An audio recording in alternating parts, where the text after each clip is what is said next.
Master minds commerce చదవాలనుకునే 10th inter విద్యార్థుల తొలి ఎంపిక.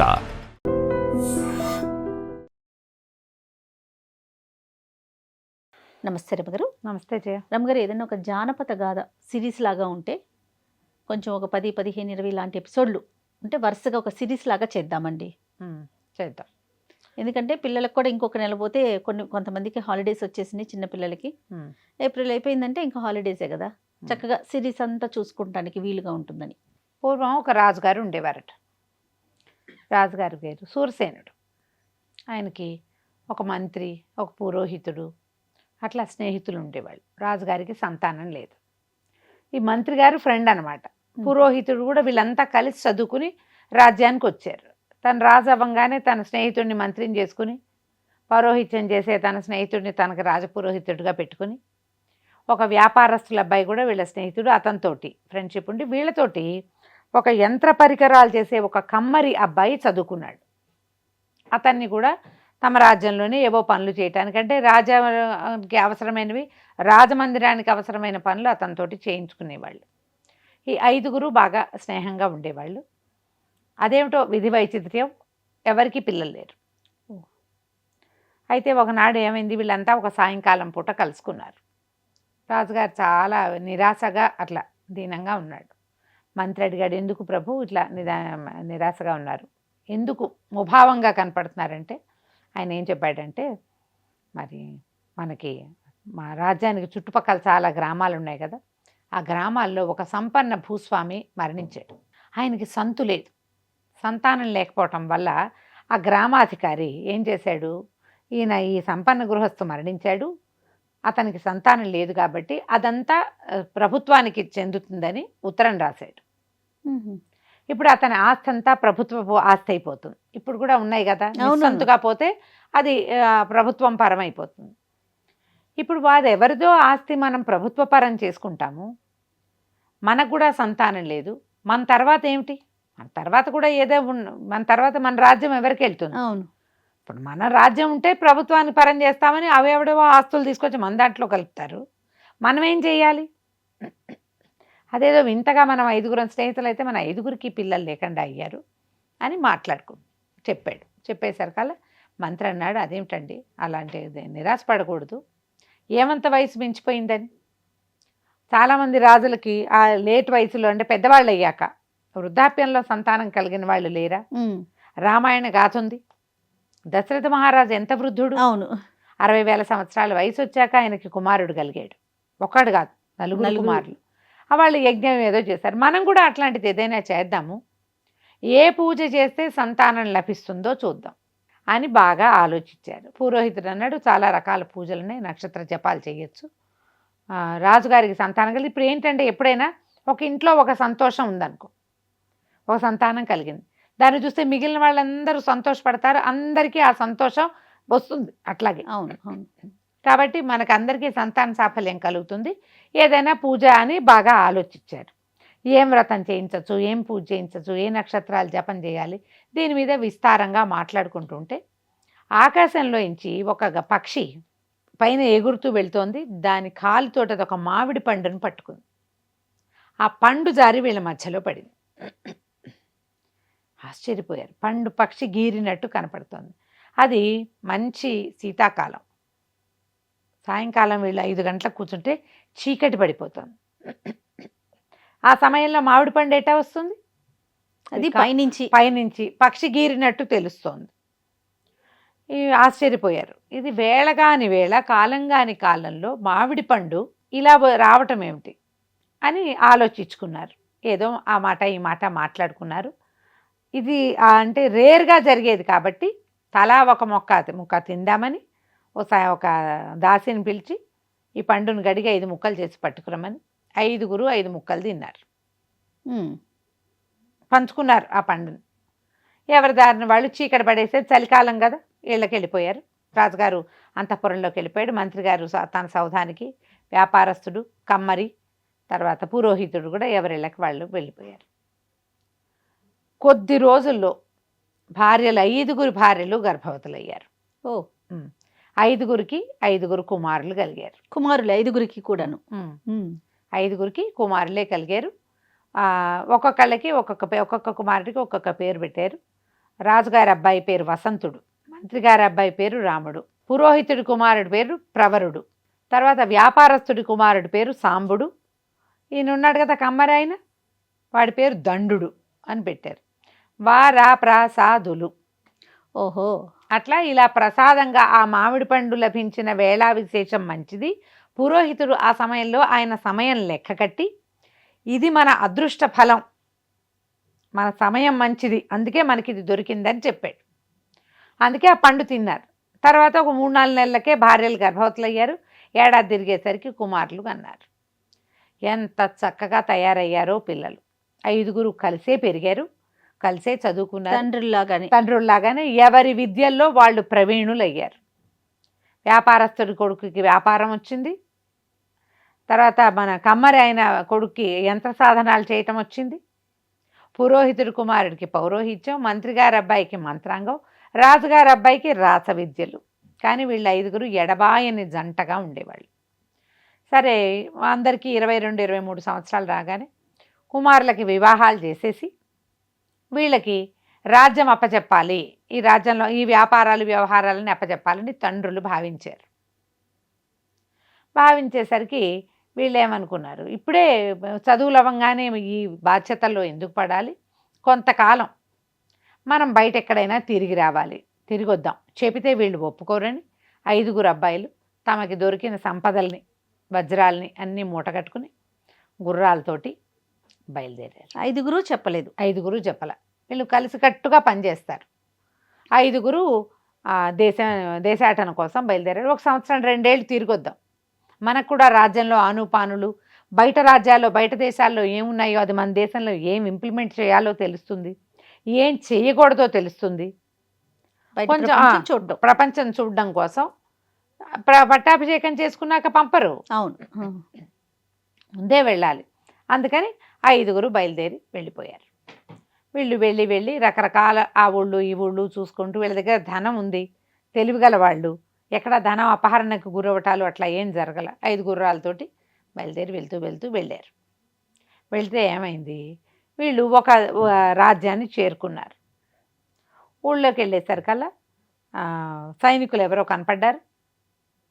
ఇదేమిటి ఇట్లా పడుకునే వేళ తిరుగుతున్నారు మీరు, ఇట్లా తిరగకూడదని చెప్పారు సైనికులు.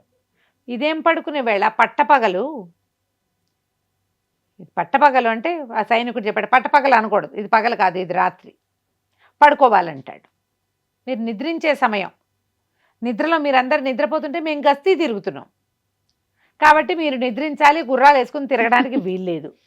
తెలపది ఇదేమిటి పట్టపగలు ఫెళ్ళఫెళ్ళాడిపోతుంది ఎండ, ఇప్పుడు పడుకోవటం ఏంటి. అప్పుడు వాళ్ళకి తెలిసింది, ఊరు నిశ్శబ్దంగా ఉంది, ఆ రాజ్యం అంతా అందరూ పడుకొని ఉన్నారు, వీళ్ళు కేవలం గస్తీ తిరుగుతున్నారు అంతే. అదేమిటి మీ రాజుకు తెలియదంటే రాజుగారికి పేరెత్తకూడదు. సరే, ఏదైనా సత్రం ఉందో చెప్పి అది మా పూచి కాదు, మీరే వెతుక్కోండి. ఏం చేయాలో తెలియలే. అసలు ఏ ఇంటికి తలుపు తెరిచి లేదు, అన్ని తలుపులు వేసేసి ఉన్నాయి. ఏమిటో చూద్దామని కొంచెం అటు ఇటు తిరిగి, ఒరే మన దగ్గర ఉన్న ఆహారం తిని ఎక్కడైనా పడుకుందాము అని చెప్పి ఏం చేశారు వీళ్ళు, వచ్చే దారిలో ఏవో అవి ఇవి కొన్నారు, పళ్ళు ఫలాలు కొన్నారు, తిండి పదార్థాలు కొన్ని తెచ్చుకున్నారు, తినేసి ఒక ఇంటి అరుగు మీద విశ్రాంతి తీసుకున్నారు. 5గురు తలా పక్కన పడుకున్నారు. ముందు నిద్ర రాదు, పట్టపగల ఏం నిద్ర వస్తుంది. అయితే ఏమింది, ఇప్పుడు ప్రయాణాల్లో ఉన్నారు కదా కొన్ని రోజులుగా, కొంచెం అలసటగానే ఉంది. ఏదో అరుగుల మీద పడుకునేసరికి చల్లగా ఏదో కొంత నిద్ర పట్టింది. సాయంకాలం వీళ్ళకి మెలకు వచ్చేసరికి అన్ని తలుపులు తెరుచుకున్నాయి. ఊళ్ళో జనమంతా బయటకు వచ్చారు, కొంతమంది పొలాలు వెళ్తున్నారు. సాయంకాలం అయ్యేసరికి దీపాలు పుచ్చుకుని నడుస్తున్నారు. ఇళ్లల్లో పనులు అవుతున్నాయి, వంటలు మొదలు పెట్టుకున్నారు. కొంతమంది పొలాలు, కొంతమంది వ్యాపారాలు, కొంతమంది ఉద్యోగాలు. చిన్నపిల్లలు బళ్ళకెళ్తున్నారు, కొంతమంది పిల్లలు బయట ఆడుకుంటున్నారు. వీటికి అర్థం కాల. చీకటి పడిన కొందికి పనులు ఉద్రేకం పెరిగిపోయింది. పట్టపగలు తిరిగినట్టుగా రాత్రి వేళ తిరుగుతున్నారు జనం. ఏమిట్రా వీడి తమాషా, వీళ్ళు ఏమిటి ఇలా ఉన్నారు, వీళ్ళు పగలేమో నిద్రపోతారు, రాత్రేమో తిరుగుతారు, పనులు చేసుకుంటున్నారు. పైగా అసలు చాలా సహజంగా మామూలుగా ఉన్నారు. ఎక్కడ అలసట అలా ఏం కనిపించట్లేదు, ఎవరు ఆవలించట్లేదు, ఒకళ్ళకి నిద్ర మొహం లేదు. బాగుంది రమ్మగారు, బాగుందిగా, వెరైటీగా. సరే ఏమిట్రా అని ఒక గ్రామస్తుడిని పట్టుకున్నారు. సత్రాలు అవి ఎక్కడన్నాయో చూసుకుని ఓ సత్రం పట్టుకుని సత్రానికి వెళ్ళారు. వాళ్ళు కూడా రండి స్నానం చేయండి అంటే రాత్రి 9 గంటలకి స్నానాలు చేస్తారు. వేడి నీళ్ళు పెట్టారు, స్నానాలు చేశారు. ఆ సత్రం వాడిని పట్టుకున్నారు. ఏమిటైనా మీ సంగతి? మా రాజుగారు ఒక విచిత్రమైన రాజు. ఆయన పేరు కానీనుడు. అయితే ఆయనకి సుబుద్ధి కుబుద్ధి అని 2 మంత్రులు ఉన్నారు. సుబుద్ధి తెలివైన వాడే, కానీ కుబుద్ధి అదొక విచిత్రమైన ఆలోచనలు. రాజుగారు నందంటే నంది, పందంటే పంది అంటాడు. ఈ కానీనుడికి ప్రపంచమంతా చేసే పని ఆయనకు నచ్చదు. ఏదో కొత్తగా చేయాలని ఉంటుంది. ఆయనకి ఏమనిపించింది, మనం ఆహారము నిద్ర ఈ రెండిటి వల్లే కదా రాత్రి పగలు నిర్ణయించబడ్డాయి. పగలు ఆహార సంపాదన చేయాలి, ఆహారం తినాలి, రాత్రి నిద్రపోవాలి. మనం ఎందుకు చేయాలి ఈ ఆహార సంపాదన? ఆహారం కోసం చేయవలసిన పనులు అంటే పొలం పనులు, వ్యవసాయ పనులు కాకపోతే ఈ పనులు రకరకాల వస్తువులు తయారు చేయటాలు, వ్యాపారం, అది రాత్రి చేద్దాం. రాత్రి పడుకునేది పగలు పడుకుంటే సరిపోతుంది. ప్రయత్నం చేద్దామన్నాడు. సుబుద్ధి తప్పు అట్లా చేయకూడదు. సూర్యుడితో పాటు రోజు నడుస్తుంది, అట్లా పనికిరాదంటే రాజుగారు సుబుద్ధిని ఉద్యోగం నుంచి పీకేశాడు, పక్కన పడేశాడు. కుబుద్ధి అన్నాడు, ఎంతో బాగుంది, ప్రపంచం అంతా ఒకలా ఉంటే మన దారిని మనం ఉంటాం, పేరుకు తగ్గవాడు. ఆ కుబుద్ధి ప్రోత్సాహంతో రాజు ఈ పని మొదలుపెట్టాడు. ఇప్పటికి 6-7 సంవత్సరాలుగా ఇదే చేస్తున్నారు వీళ్ళు. ఈ రాజ్యం అంతా ఇంతే. ఇక్కడికి ఎవరు వచ్చినా ఇలాగే రావాలి.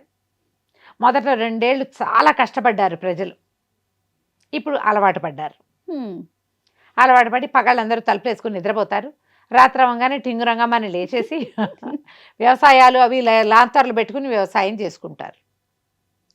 భగవంతుడు అనుకూలించి వాళ్ళకి పంట తింటే పండుతోంది. ఎందుకంటే పగలు దాని పని అది చేసుకో. నువ్వు రాత్రిపూట మొక్కలు పెడతావు, తెల్లారి ఎండ వల్ల దానికి జరగాల్సింది జరుగుతుంది. అంతేగా, ప్రకృతి పరంగా జరగాల్సింది జరుగుతుంది కదా. వీళ్ళకి అనిపించింది, ఏమిటి ఈ రాజు, ఇదేమన్నా తెలివిగల పనేనా? మన చుట్టుపక్కల ఇలాంటి వాళ్ళు ఉన్నారా? వీడిని సరిచేయకపోతే మన ప్రజ్ఞ ఏమిటి? ఈ రాజుని సరిచేయాలి ఎలా? సరే ఆలోచించి ఒక ప్లాన్ మొదలు పెట్టుకున్నారు. ఏమని వెళ్ళారు రాజుగారి దగ్గరికి? మేము కాశ్మీర దేశానికి చెందినటువంటి పద్మశాలీలం 5గురు. మేము అత్యద్భుతమైన వస్త్రాలు నేస్తాం. 6 నెలలు పడుతుంది అది. ఒక పంచా ఉత్తరీయము, ఒక చీర, రవిక, ఉపరి వస్త్రము, ఈ 4 వస్త్రాలకి 6 నెలలు పడుతుంది. 6 నెలల్లో మేము నేసినటువంటి వస్త్రాలు ఎలాంటివంటే దేవతాంశ కలిగిన వస్త్రాలు అవి. ఆసక్తి ఉన్నవాళ్ళు మాతో చేయించుకుంటారు.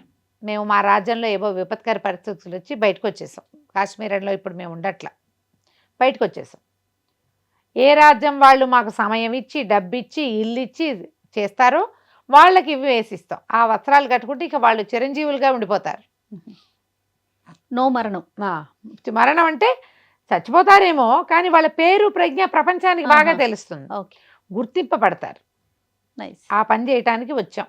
మీకు ఆసక్తి ఉంటే డబ్బులు ఇవ్వండి, ఇల్లు ఇవ్వండి, వాకిలు ఇవ్వండి, సమయం ఇవ్వండి అని చెప్పారు. రాజు బాగా ఆలోచించుకున్నాడు. మనకి పేరు ప్రఖ్యాతే కదా ఎవరికైనా కావాల్సింది. వెధవ జీవితం శాశ్వతమా? కాదు. పేరు ప్రఖ్యాతి తర్వాత కొత్తగా ఎవ్వరూ చేయండి. మామూలుగా బట్టలే ఉంది, పంచ నేయటానికి కూర్చుంటే పొద్దున మొదలుపెట్టి సాయంత్రానికి అయిపోతుంది. 6 నెలలు పట్టే వస్త్రాన్ని కట్టుకోవడం అంటే సామాన్యమా? అది ఎంత గొప్పదై ఉంటుంది. అదేమిటో చూద్దాం అనుకున్నాడు. కుబుద్ధి కూడా దాన్ని ఎంకరేజ్ చేశారు. అయితే వీళ్ళు దానికి ఒక ప్రత్యేకమైన క్లాజు చెప్పారు. చాలా ప్రత్యేకమైన క్లాజు, వింటే అదిరిపోయే క్లాజ్ అనమాట. ఆ అదిరిపోయే క్లాజ్ ఏమిటో మనం వచ్చే భాగంలో చూద్దాం. అలాగే రమ్మగారు మంచి సస్పెన్స్లో పెడుతున్నారు మీరు. నమస్తే అండి. నమస్తే. And for more videos, please subscribe to iDream. Please subscribe to iDream. Please subscribe iDream. And please subscribe to iDream. For more videos, subscribe to iDream. please like, share and subscribe to the channel. Congratulations, iDream. Subscribe to iDream. Subscribe to iDream. So subscribe to iDream Media. iDream ki iDream team andarki huge congratulations. Please subscribe iDream Media. Please subscribe to iDream. Subscribe iDream. Please subscribe to iDream. iDream అంటే నా కళల channel subscribe చేసుకున్న నోరు తిరుగుతలేదు. మీరైతే గంట గుర్తు కొట్టండి. For more such videos, please subscribe to iDream. Subscribe to iDream. Please subscribe to iDream. Please subscribe iDream Media. Please do subscribe to iDream. Please subscribe to iDream Media. For best entertainment and information, please subscribe iDream. And don't forget to subscribe to iDream.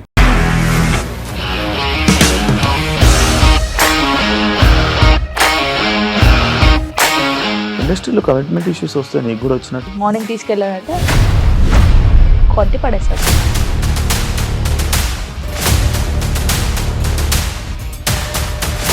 ఒక్కళ్ళు కూడా చూడలేదు ఈ cinema అని చెప్పడానికి కూడా చాలా ధైర్యం కావాలి. అది నిజం కదా, దాంట్లో ధైర్యం ఏంటి? ఇది నెక్స్ట్ డే ప్లేట్ మార్చేస్తే తప్పు కదా. As of now we are comfortable this అని నేను అనుకుంటున్నాను. రష్మిక గారిది మీది ఒకే ఊరంట కదా. నీకు కోపం వచ్చిందంటే బాగా తిట్టేత్తరా? తిట్టేద్దామండి. నిజంగా గేమ్ ని ఎలా చేంజ్ చేయగలిగారు? ఏపీఎస్ఎఫ్సి వాళ్ళకి 6 నెలల్లో నేను 6 లక్షలు కట్టా. బిజినెస్ చేయాలనుకుంటే it is as difficult as riding a tiger.